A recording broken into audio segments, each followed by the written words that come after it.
All right, welcome to 1FG Archives here on YouTube. This is Just Chatting, Volume 12.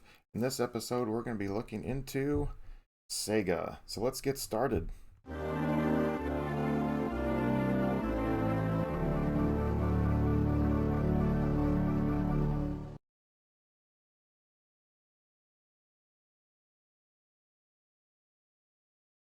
All right, so what I want to kind of talk about is something like my journey, what it has been for the past couple years, and my basically what it's come to for me in terms of Sega in general. I started about well over 2 years ago, maybe, and I went to visit a buddy of mine. Those of you know uh, regulars to my page, the Baked Baker, Kyle.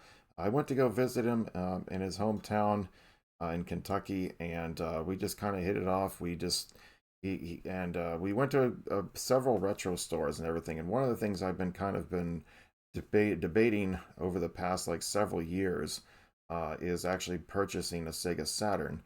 And it's a console that I've been wanting for a very long time, ever since it was released back, in the mid '90s. And I was just like it was like my version of the PlayStation because my brother, uh, he owned a PlayStation One, and all that. And for me personally, I looked at more towards the Saturn, for some reason, but I never actually got to be able to chance to purchase one. In fact, my very first purchase for a Sega console was the Dreamcast, their actual final console. So back in 1999, and I was one of the ones that was the first one to get my hands on the very first ones. And the funny thing is, I actually bought Soul Calibur before I even bought the actual console. So they kind of set me in tone for in line of actually being able to purchase a Dreamcast. But first things first, I want to go kind of like along the timeline of how things have been for like the past couple years for me in terms of Sega and my newfound love for them. I've always enjoyed like games on their Genesis, on the Sega Genesis, and over the years I've gotten more and more involved with it, finding more games that I want to play. And that actually the funny thing is in this is now the month of May of 2025. People are still making games for this console, home brews and everything. And one that's actually going to be coming out very soon is one called ZPF. If you want to look it up on YouTube, please do. It is a shmup, a shoot 'em up type game. They've started a Kickstarter a long time ago, and they went beyond what they wanted, the money that they wanted needed to actually create the game. And so I'm really looking forward to that. I'm supposed to be getting my physical copies. It's supposed to ship sometime this month. I will be doing it on a live stream for first impressions as well on Twitch and everything. So once it arrives, I'll be streaming that thing for sure.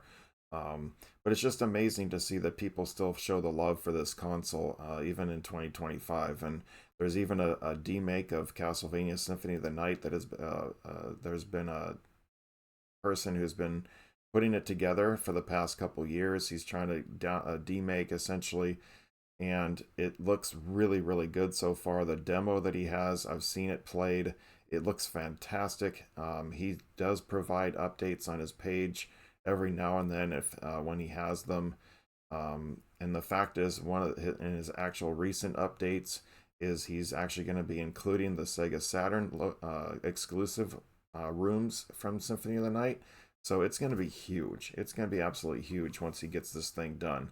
I'm super stoked for it.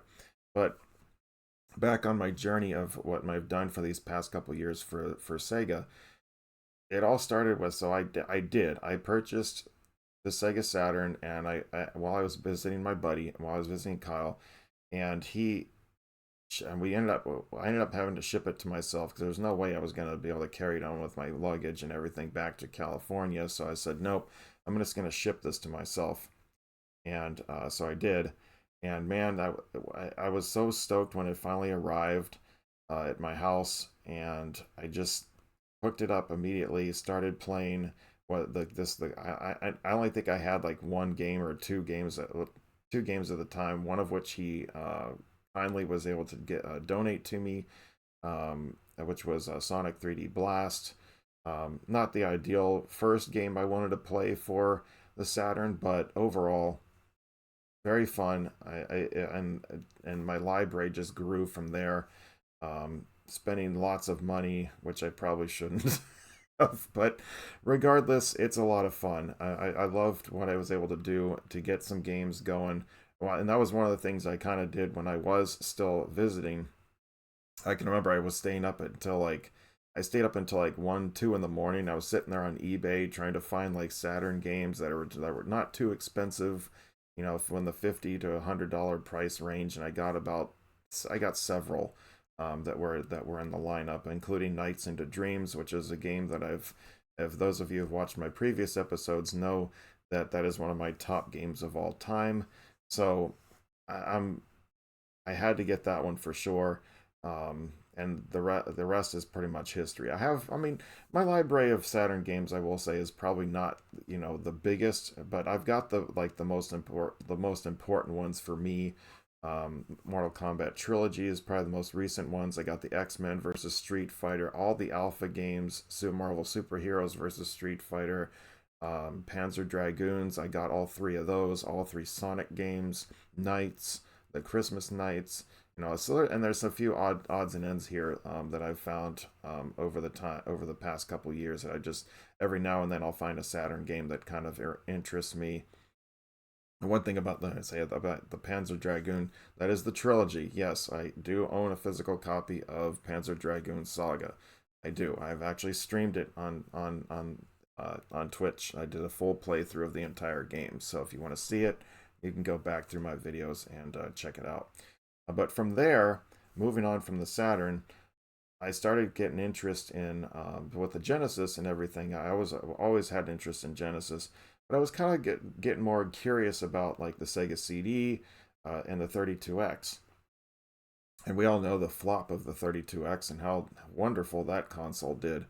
And one thing I want to say is that with the Sega CD, I think it just didn't seem like they had any kind of direction on what they wanted to do with it. It's like they actually had some really good games for the console, and I only have probably about 15, 20 games for the console, but there were some really good gems on there, like Final Fight CD, the fact that they redid the arcade and they redid the music, it was a fantastic conversion. That's all I can say about it. If you enjoy Final Fight, I strongly recommend. If you have never played it before, play the Sega CD version, Final Fight CD. You won't be disappointed. It is absolute. It is a lot more difficult than it is than for the arcade. I'll give it that. Just a fair warning about it. Um, Another game that kind of took me by surprise was Batman Returns. I did do a first impressions of that game.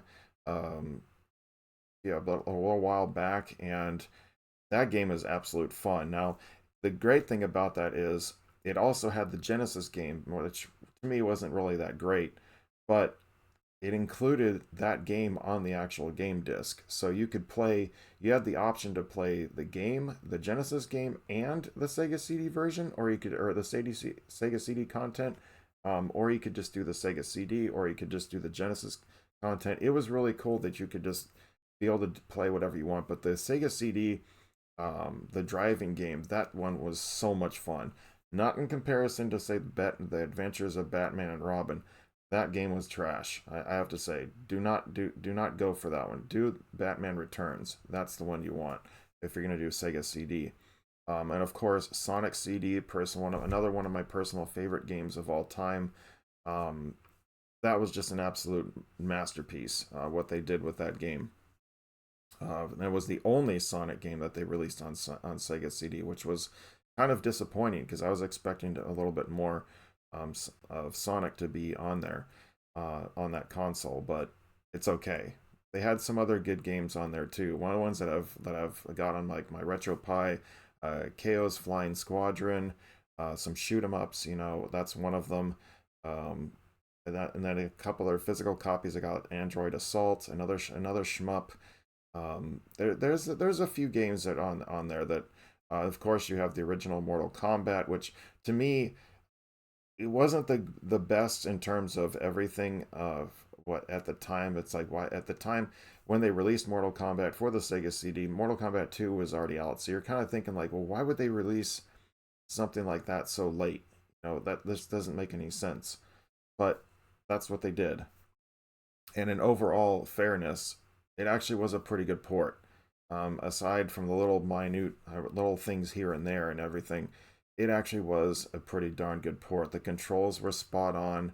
Um, the hit detection was spot on. Everything was really well programmed in the game and everything. So I think it was a pretty. After watching it for a while and then I finally played it myself. At first, I was kind of like, yeah, it's just not quite. It's just it doesn't seem right to me, type of thing. But as the more I played it, the more I understood, yes, this is actually a really good port for the game. Um, I know like GamePro really downplayed it and everything else, but honestly, Mortal Kombat on the Sega CD is actually pretty darn good. I would recommend, at least if you want the nostalgia factor and all that, definitely give it a try. And then moving on to a little bit more of like the Sega CD platform, I honestly it had some decent games. I know a lot of people say like Snatcher and stuff, and I'm not really, it wasn't really my cup of tea for a game. I do have it on my RetroPie, so I gave it a try. For me personally, if I'm really thinking about going after a game, I'm gonna at least try to do an emulation maybe of it first, especially if it's something that's a little more pricey. I'm gonna try it out first before I actually purchase it. Because I there was a couple of purchases that I made for actual physical copies of games that I just regret now. It's like, why did I waste my time with this? Why did I spend so much money on this and it's crap, type of thing. One of the games I've actually been looking to potentially get down the line was the Spider-Man. As well, let me transition actually over to now from Sega CD to the Sega 32X, because next in line for me, along these last couple years of my Sega, craze, I guess you could say, I've basically gone from the Saturn and the Genesis I already had to the Sega CD, and I went to the 32X.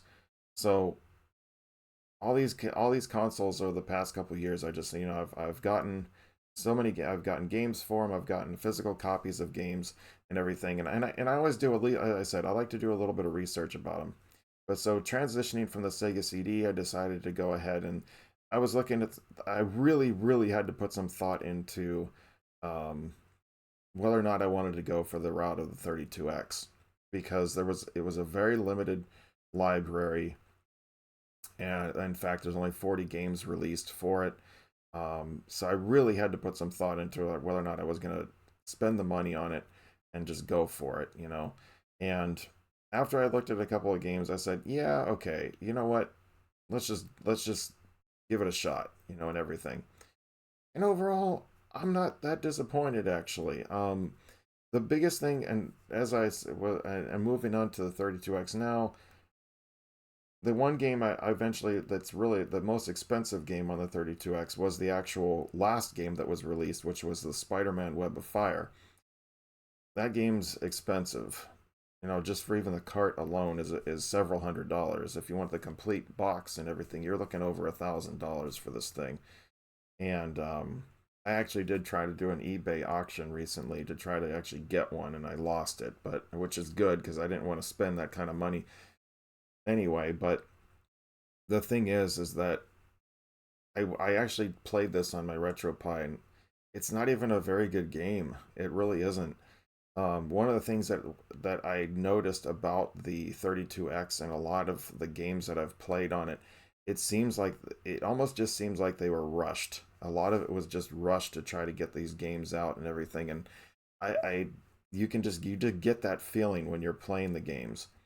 Um, Not to say that they weren't great. There weren't some great games on them. I really liked the Star Wars arcade game. Just to name a couple of them off right now: Knuckles Chaotix, Calibri. There was some really, really good games on this console, and there was even talks. I just found this out recently that there actually was talks that Symphony of the Night was actually going to be potentially ported over to the 32X. And I said, that would have been really interesting if they could have pulled that off. In fact, that would have probably have given Sega a lot of with Sega of America that had the 32X at the time. If they would have landed Symphony of the Night, they probably would have done a lot better. Um, but we all know what happened with the 32X. It flopped big time.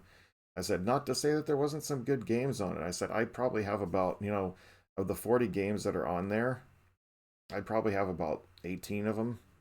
I've played every single one of them. Primal Rage, actually, that version of Mortal Kombat 2 on there, Virtual Racing, Virtua Fighter, all really good ports for the console. Um, Not a fan of Afterburner, but it was pretty much arcade. Maybe a few little frames of animation here missing here and there, but it was just pretty much the arcade game. They really did Sega really tried to pull it off, but unfortunately, you can only do so much. You got to actually produce new content. Trying to do arcade ports and stuff like that, it's only going to get you so far. And I think that's one of the problems that they ran into. Um, but it's okay. They still had some decent games on it, and I'm happy with my purchase. In fact, um, I'm really happy that I actually have a physical copy of Knuckles Chaotix because it's starting to go up in price because it was the only game, it's the only Sonic game that hasn't been re-released. To actually have an actual physical copy and to be able to potentially stream it, when at will whenever I want to, you know, that's great. I feel pretty cool about being able to do that and not have to worry about emulation or whatever. I actually have the physical cart to play off the console, and it's just really cool. The last thing the last console that I've gotten over the past couple years, moving off away from the 32X. Well, actually, before I move on, I actually a lot of the games that are on the 32X and everything, the 32-bit console and everything, they actually looked really good. Um, the sound effects, I think, were the only problem issue that I kind of had with the 32X because a lot of it's still based because you're still using the Genesis, the Sega Genesis as the base, and a lot of like the music and sounds and stuff like that were actually really good, but overall it still had that Genesis feel to it. There wasn't any like the Saturn had its own platform and everything, so it sounded a lot better than I felt that just because it still had that Genesis, to kind of it just didn't. In fact, I call the system the monster because it literally takes three power supplies to get that thing running. You have one for the Genesis, you have one for the 32X, and you have one for the Sega CD. All three of those have to be hooked up in order to be able to play off the 32X. And and partially because the 32X released six games for the Sega CD slash 32X CD combo. I actually own five of them. The only one that I have not been able to locate is the Surgical Strike on the 32X because it was only released in Brazil. But one of these days I'm going to hopefully find a copy and be able to get it. I had an opportunity to get it a few years ago, and I didn't go for it, and I have not. Or actually, it was one of the when I bought the five other games. I saw the Surgical Strike from Brazil, and I didn't buy it, and I have not seen one since, and I'm kind of disappointed that I didn't get it. Yeah, it was a few $100, but I should have gotten it when I could because now I haven't seen one since, and I don't know if when the next time I will be able to, and it's probably going to be jumped up in price because it's so rare to find these days. They did re-release it in 2017, as far from what I understand, but I still haven't been able to find one for like ages. I have no problem finding the Sega CD version, but the 32X one, I've not been able to find it. So hopefully one of these days I'll be able to find one. But anyway, um, moving on to the next console, which is the Sega Master System. I went crazy on this thing. I mean, I bought so many games for this console over the past like year and a half. How much? Actually, it's only been about a year since I started collecting the games for the Sega Master System. And as simple as a lot of these games are, there's just so much fun. You know, from a Golden Axe Warrior, a Legend of Zelda knockoff, to something simple like Sonic. There's such a huge variety. Alex Kidd, Wonder Boy. There's so many different franchises that they had, just like Nintendo had with their NES. And in a lot of cases, um, I felt the Master System blew away the NES, the graph in terms of graphics, sound, and other stuff. It just I wish this thing would have gotten more love. And the funny thing is what I was when mentioning about the Genesis still getting love today, the Sega Master System is still getting love to this day.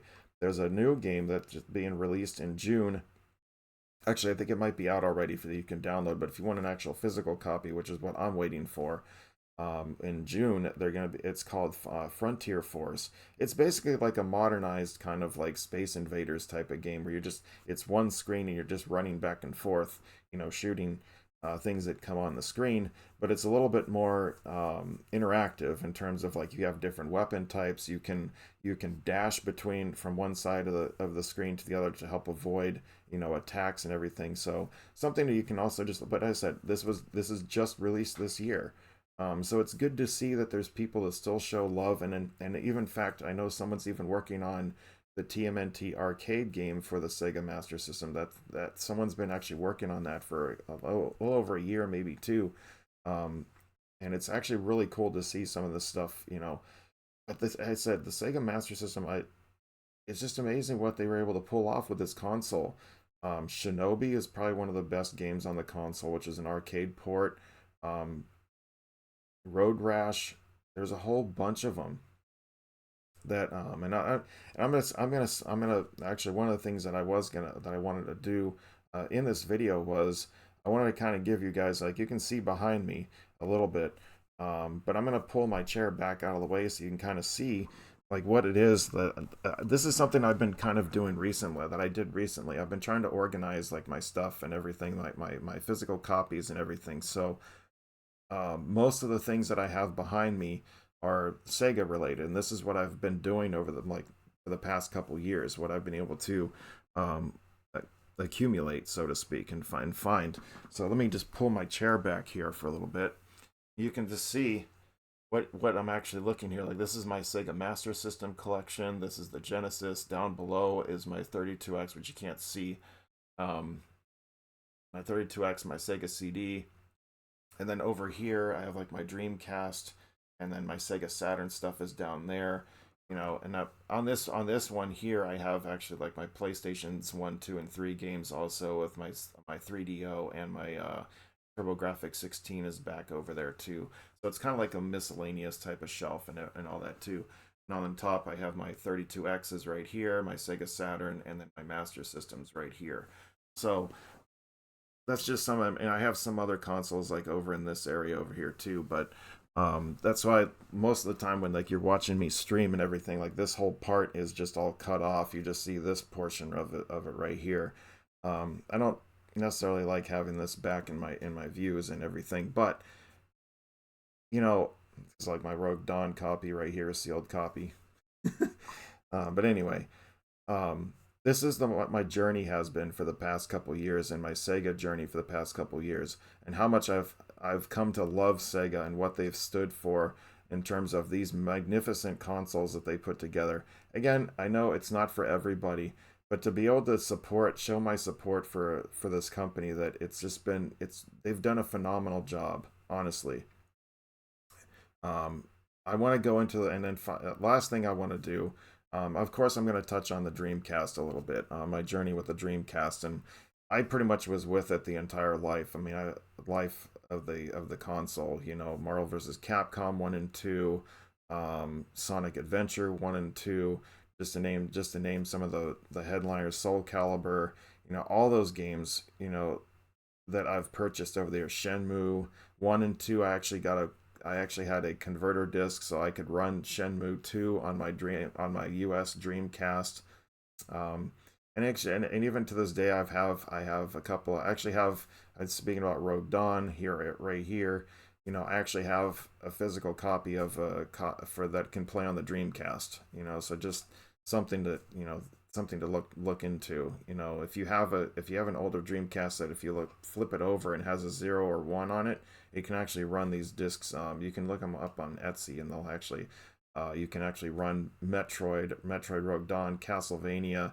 There's several of the different things that you can run on the actual Dreamcast that are like NES games and stuff like that. So it's actually pretty cool. Um, and then, just the journey of what I've done through Sega over the past couple years, and then again, yes, the Dreamcast. Um, I really love what they've done, and I'm really sad that they. I'm kind of happy that they stopped the consoles because it's just it's just another thing that people would just have to get their hands on, and they still produce really good stuff. I'm not gonna lie. I've always enjoyed my Genesis. My brother was the one that had the Genesis as I was growing up, but overall, I haven't really been disappointed with Sega at all. And everything. Even with the 32X, I said even though the games feel like they're rushed and they're not really um, like the best in the business, so to speak. But overall, I want to say that Sega did a really good job with a lot of stuff, and they deserve some love too. They may not be in the console wars anymore, but they definitely have produced a lot of quality content and software for their consoles, as well as just without the consoles and new things that they're developing all the time. And it's great, as I said a couple of times already, it's great to see that people are still giving it some love and being able to produce games for these consoles still, that you can still get physical copies of these games and just be able to plug in and play. I've gotten ROM hacks that are from for each console. From the Genesis, I've gotten Mortal Kombat Arcade.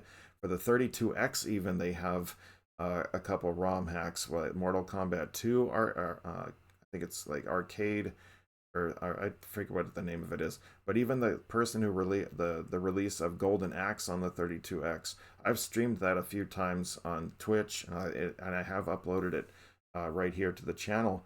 But and it just what these people are able to do to make it look even more beautiful and stunning compared to what it was for the arcade or for the actual original like Genesis console and stuff. It's great to see that people still show love for these consoles, and and again, not just talking about Sega. I mean, other people are making like Super Metroid um, ROM hacks and other I've been like Mario Kart hacks and stuff like that too. It's great that these people still show the love and that you can actually get physical copies of these games that just plug in and play. You don't have to worry about emulation, whatever, and it just feels kind of cool to be able to play them. And some of these are really good gems. I said, especially like this one, Rogue Dawn.